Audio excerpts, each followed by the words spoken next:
we obviously this morning have been talking a lot about the trailer that was dropped last week on the documentary. And, for you, how difficult was it for you to do this documentary, to open yourself up, to talk about your past like this? Oh, it was painful. Like I got enough issues to hold a magazine stand. The Yeah, it was rough. Like every time like the director wanted me to look at the movie to see what I thought, I was like, oh, do I have to watch it? And I'd blow it off for a couple months, and finally I'd sit down and watch it, and it was brutal going through it.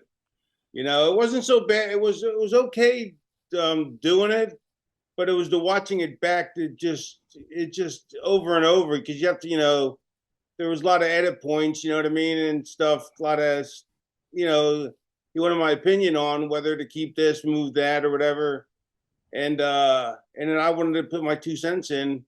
It was up to him to make the movie he wanted to make, but I wanted to put my 2 cents in. Like if I thought like there was a shot in earlier of somebody that had nothing to do with me, that I was like, yeah, it really doesn't apply. You know what I mean? Let's not keep that in there. But watching it back every time was brutal. Do you mean it was emotionally brutal for you? Yeah, yeah. Well, it I wasn't want you physically to. brutal. It wasn't physically brutal. No, no, I understand that. I thought at first you were meant like maybe stylistically. You mentioned the edit points, but you said it's Oh, emotionally brutal. yeah. Talk to us about one particular scene or one particular moment that was emotionally brutal for you, but most importantly, tell us why. The Man, there are so many scenes. It's just talking about your past.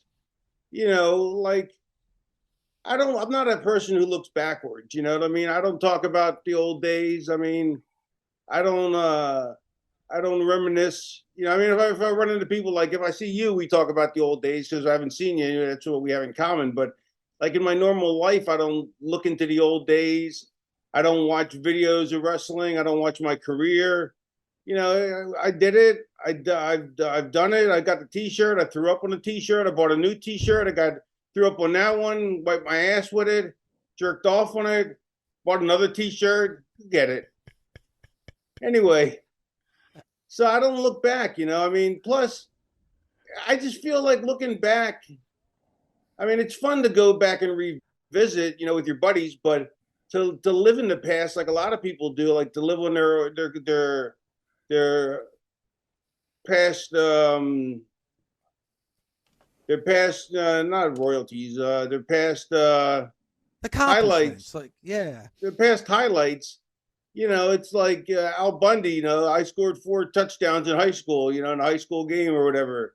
And Married with Children, he would always bring that up. I don't want to dwell on that because I already did it, and plus I'm not going to do it again. So I'm living my life, and I've always been that way. I've always been face forward, move forward, go ahead, and deal with life as it comes at you. um and uh and so dealing with the past, my drug issues, my issues of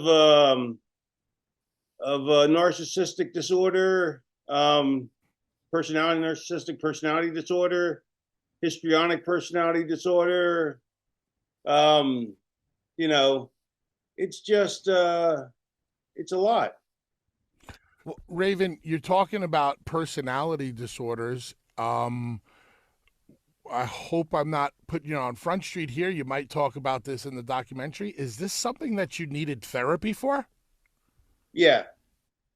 um yeah, I definitely needed therapy. I've been through therapy. It definitely helps. I think everybody should get some sort of therapy for at least a couple months, just to deal with the issues. I mean, everybody has issues. It's like I have friends that have taken that are like, they go, I've been to a shrink, and it's not helping. They want me to take medication, and they're like, but I don't want to be I don't want to be medicated. That's that makes me screwed up. And no, it doesn't. It just means that it's like if you have a broken arm, you put a cast on it. If you're missing certain chemicals in your brain, you replace them.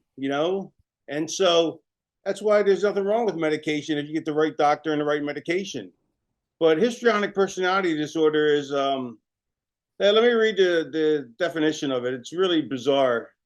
It's hang on. Seeks attention, talks dramatically with strong opinions, is easily influenced, has rapidly changing emotions, and thinks relationships are closer than they are. And all those sounds things. like I got that. Yeah. Everything is sexually related. Not everything, but it like talks in a sexual way. Let me see what else. Seductive, self-indulgent, flirtatious, dramatic, extroverted, animated. They may feel underappreciated or disregarded when they're not the center of attention. I mean, all these things are so me, I had to be the center of attention. I had to be, and it ruined friendships. It ruined, I've been able to become a different a better person through therapy and through working on myself. A lot of the work I just did on my own. And so I've been able to repair friendships that I've ruined. But I did a lot of stuff that I'm not proud of, and we dug into a lot of it, and a lot of it, most of it ends up on screen. I think not all of it, I guess, ended up on screen because some didn't pertain to the narrative. But yeah. Raven, when it comes to a character point of view, and let's talk about the character, obviously, the ECW, when did you know that the character had hit? When did you know that you had fully embraced this character and you were actually becoming Raven? Well, the odd thing is that like the character started out as me, like Raven was born of me, but then Raven became me, but then I became Raven, like because Raven took everything, all my negatives, it took it to the nth level, and so then I started feeling like I had to live up to Raven, and so I took everything and made everything worse in my personal life, so to speak. My drug uptake went way up. My alcohol intake, everything went way up. Because first Raven was based on me, and it was my insides, but then the character then I became the character. The character was me, but then the character became an exaggeration of me, but then I became the character. I mean, I'm being repetitive, but I think it makes sense. So for you, what was that awakening moment? When was the moment for you that you were like, I can't do this anymore? You mean drugs or? Yes, or just the lifestyle, drugs, like you said, the ego. Like was there one point I for didn't. you? I won't say who it was, but it was an old timer in the locker room, and he was bragging about his career and the house that he sold out. And no, it wasn't Bubba, and and it was an old timer who I love and respect and adore. But I thought to myself, I go, man, I don't want to be 50 years old needing to brag about my career to the young guys. I don't want to have to be, to get that sort of adulation. I need to fill that void in myself, and that was a turning point for me. In therapy, it was interesting. The therapist had me, she goes, you know what you need to start doing? She goes, when you're when you're in your career, be addressed as Raven, but in your personal life, be addressed as Scott, because all my friends call me Raven, and my close friends would call me Raven, and and then it's weird, like you meet a girl and you start dating her, and all of a sudden you have to have the talk where you go, okay, I'm no longer Raven, I'm Scott, but it's not at first because you don't know if you're going to be serious with her, but but you also don't want them calling you Scott around your career, because that's not the way it works. You don't call Marilyn Manson Brian Warner, but I'm sure his mom and his best friends call him Brian, and that was an interesting point that she made, and And so it was then for the first year or two, it was weird. It was like, like people would call me up and I'm like, all right, you can call me Scott. You need, and then people go, so I call you Raven or Scott? I'm like, you call me Raven, and it's not a multiple personality thing or anything like that. It's just that when I'm in my career and people I don't know, they don't know me well enough to call me Scott, So are you comfortable enough now? Because it Oh yeah, almost I'm sounds comfortable like enough with everything now. yeah, like it sounds like you had to find yourself. You had to find yourself, and then you had to make sure you surrounded yourself with people that loved you for who you were and not a character that you were playing. Well, no, in no, profession- they always did love me for who I was. It's just, it's just a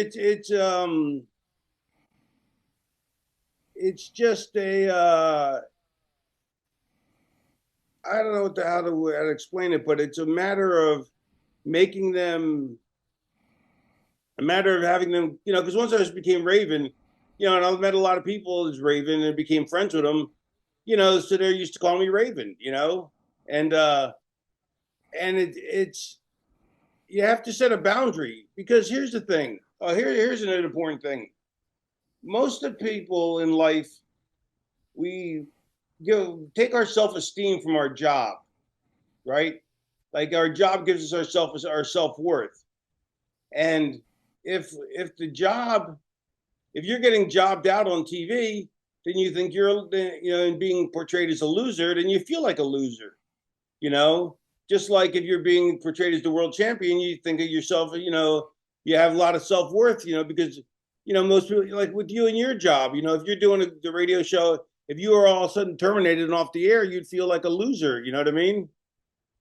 You wouldn't feel like, you'd feel like, you got fired, or if you got demoted on your show or whatever, to being just, once a week commentator or something, or once a week showing up, although once a week's a great job. That's the best job there is. But yeah, but I understand what you're saying, because you spend so much time to get to the point where you are, and you spend so much time on your craft and on your career. A lot of people kind of define themselves by what they do for a living, but not by who they are, but what they do. Yeah, I mean, exactly. They define themselves by who they are, by what they do, not who they are. And part of defining myself as who I was separating Scott and Raven, even though I had never really put a barrier between them. I never really thought of, I never really thought of myself as Raven per se, other than he was me, because he was an extension of me. But when I started when I started taking on worsening all my traits that had made him, to live up to him, then I started having a problem. And so, and my self-worth would go up and down depending on how my career was doing. And so, in WWE, I wasn't used to those as well as I should have been. And so that helped me. The distinction, having people call me Scott and Raven was just one aspect of the therapy, but it was interesting, Tell me about Scott today. How do you feel about Scott today? Are you proud of Scott? Are you proud of Scott's accomplishments? And what would you like to see Scott do better at? No, I'm happy with my life. I'm content. Well, I'm not 100% content, but I'm as close as I've ever been, and the only thing I wish is that I have a sleep disorder where I go to bed and I wake up like 100 times a night. And then when I wake up in the morning for good, or lunchtime for good, I'm still exhausted. And so dealing with that for the last 10, 15 years has been brutal. But look, it's better than having cancer or something like that. The worst, is I have to lay down and take a nap every day. Big deal, you know what I mean? Or I have to watch TV for a couple extra hours while I'm too tired to do something. So, I mean, it's not like I'm not complaining about it. I'm just pointing it out, but what was the question? I just wanted to know how you felt about yourself today. Are you at peace with yourself? Listen, me and you. Oh yeah. Let me like, interrupt you for 1 second. So so when I started, you've been doing it your whole career. Absolutely. So when I started therapy, what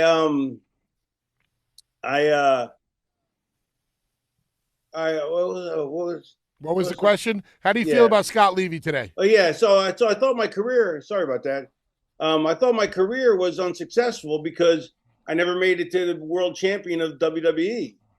So I thought my career was unsuccessful, even though if anybody else would have came up to me and told me, this is my career, what do you think? I'd said, man, that's a great career. But I held myself to a higher standard. Except that's the problem, is that we hold ourselves to such a high standard that very few people can attain. And this is what I learned in therapy, is you have to give yourself a break. You can't hold yourself to that higher standard. Why are you holding yourself it's actually rather arrogant, to be honest. If you hold yourself to a higher standard than everybody else, that means you think you're better than everybody else. So it's actually part of arrogance. And so I know, Bubba, I know you hold yourself to a high standard. I'm not meaning this insultingly. I'm saying, but you hold yourself to a high standard. You have to. You have to be at the top of this business, or at the top of any business. You have to hold yourself to a high standard. But at some point, you have to also say, hey, this is as far as I got. How would I review this for somebody else? And and how would I take it how would I give somebody else advice on it? Because if I gave somebody else advice in the business, I would tell them, say, look, it doesn't matter how, and this is how I started the business. I said, doesn't matter how far I go, as long as I try, I'm successful, because this is what I want to do. So the shaking I have is a little bit of early onset Parkinson's, and it comes out when I'm emotional. So if you notice a little shaking on my hands and stuff, or my head, whatever. It's all good. That's what that is. It's all, no, yeah, no, I just wanted to point it out, though. Stevie Richards apparently on his podcast said that I shake like crazy, and I'm totally damaged, and I'm like, I don't know if it was like some sort of rib or something, but I'm like, I'm totally fine. My brain works great, as you can tell. Coming up in ECW, you brought up Stevie's name, and as a young boy coming up in ECW, we had to pay our dues to certain other wrestlers. I had to pay my dues to Taz and Perry Saturn. Stevie and Meanie had to pay their dues to you. Would you go back on and look, back on how you might have treated Stevie back in the day? First of all, how is your relationship with Stevie today? And would you have done anything different in your relationship with Stevie? Yeah, I would have treated him better. But I treated a lot of people like thoughtlessly and carelessly. I didn't mean to do it. I was thoughtless and careless. Me and Stevie really don't have a relationship. I don't even have his phone number. The phone number I have on him is somebody else's. We patched things up for over the years, and we've been great. Except that every time, like, I'll call to check in, he wouldn't answer, wouldn't return. And so I don't know. I think he started holding a grudge against me again. Which if that's the way it is, that's the way it is. You know what I mean? I can't do anything about it. I know on my side, I have no animosity towards him, but I think he has some towards me. Scotty, do you watch wrestling these days? You watch WWE, AEW? Do you watch any wrestling? No. And it's for a couple of reasons. The main reason being is that, all right, if I watch it, I'm going to want to do it. And it also is kind of, so it would make me sad to watch it and not be able to do it. Especially, that's not right. Let me rephrase that. It would make me sad. It would make me maudlin. It would make me more I don't know. I don't. The main reason, though, is there's so much other good stuff on TV, and I'm a completist. And so if I watched it, I'd have to watch everything. And I can't, and like, to be honest, from everything I've heard, it's 10 minutes of good stuff and 2 hours and an hour and a half of crap, for the most part. And so it's been done, like, even when it's been done at its best, I've been a part of it. You know what I mean? I was already a part of it. I did it for 30 plus years. I just don't have any interest in it anymore. Like, I've seen it, I've done it. Everything that's being done has been done already. And nothing wrong with that. I mean, that's the way everything is. Everything's a reinvention of the wheel. But for me, I just like I enjoy it when I'm doing shows. When I'm at a show, I enjoy it. But I don't even watch that many matches when I'm at a show. I'll sit and bullshit with the boys and more than I do anything, or read or play chess or poker or something online. Um, it became a job to me somewhere along the way, and I have fond, but I still have fond memories of the business, and I like it that way. I think it would be if I to sit down and watch a 2 hour show would be exhausting for me now. You know, I just don't have it in me to watch that much wrestling. And also, I mean, and let alone from the fact that I would feel that I would miss it. I think, although I don't know if I really would though, because when I go to shows, I don't miss it. When I come home, if I don't work for a couple months, like right now, I haven't worked in months because of my spinal stenosis, and I don't miss it at all. I miss what I would love to do? the camaraderie. I miss the camaraderie. You know what I would love to do is I would love to do a watch along, Bully. Like, how great would it be to do a watch along with Raven of like a current show, just to see if just he would tear it to shreds. Well, he would tear it to absolute shreds. Well, it doesn't have to be a dynamite. I'm not saying. Hold on, I'm not saying that to be a jerk. I'm saying that because I know how he thinks. Okay. And if it doesn't make sense, and if it doesn't make perfect logical sense, he's going to destroy it. And a lot of the wrestling we watch today has either small holes or gaping holes. He would never be able to deal with the gaping holes in storyline, and he would shut it off. But maybe there might be something that would grab him. You're both right. Like I would watch it. I would probably enjoy it because of doing it with you guys. But the gaping holes would drive me nuts. And I would either bury the people doing it, which I don't want to get that kind of heat. That's another reason why I don't want to watch wrestling now is because I hold wrestling business to a higher standard, and it's a business that's always been held to the lowest standard. But I've always held it to the highest standard. I mean, like in Portland, the work was great. The storylines were great. In ECW, the best ever. It was the best ever. My first year in WCW was amazing. We sat in the audience and watched the whole show. I was getting paid 6 figures to watch the best show on TV. I mean, I've watched the best. That's kind of the main reason now, I guess, that I don't watch it, because I've seen the best, and it's like there's too many good movies and TV shows out that I want to see. I have lists, pages long of shows that I've said, I got to watch the show. I write it down so I don't forget, and then I just never get around to it. Yeah, but how many times can you watch Police Academy? But let me ask. It's a good. Now that you can look back at your career and you're at a different mindset, when you look back at your career, what is the moment for you that you're the most proud of or brought you the most joy? There's so many. Having a match with Goldberg and making people think or having a match with Terry Gordy after he had the brain damage, he OD'd and had brain damage, and making everybody, the Sheets, everybody convinced that the old Gordy was back, and he wasn't. But I created a match with the help of Stevie, of course. I always got to give Stevie his due. He was an integral part of the match, but I made the world think that Terry Gordy, the old Gordy, was back. I mean, that's a pretty big accomplishment, I'm really proud of that. I'm proud of the double dog collars match with the Pitbulls. I think that it was a fantastic match. I don't think I ever had my best match. I don't know how Bubba feels, but I never felt like I had the best. Like my match with Rhino at Backlash or Judgment Day, I forget what it was, where he gored the shopping cart. I think was one of my best matches ever, one of my top 5.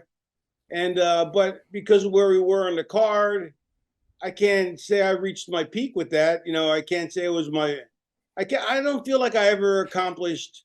It's actually weird, and apologize for interrupting. It's actually weird to hear you talk about a best match, because I've always said that you're the master of doing nothing. So if you're doing nothing, how could you have a best match? So I would never think that a match was really important that to you as much as the culmination of a story. Character wise, I think you're the deepest character in the history of pro wrestling. You and Bray Wyatt, I think, are probably the deepest characters. It's always been about character for you and story for you. But I want to say this. Dave asked you about being proud. And I can't say that I'm proud of you since you're the veteran here, but I will tell you this.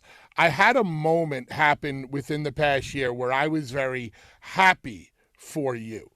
I was very happy to see you get inducted into the TNA Hall of Fame, because I think you finally got the attention that you deserved.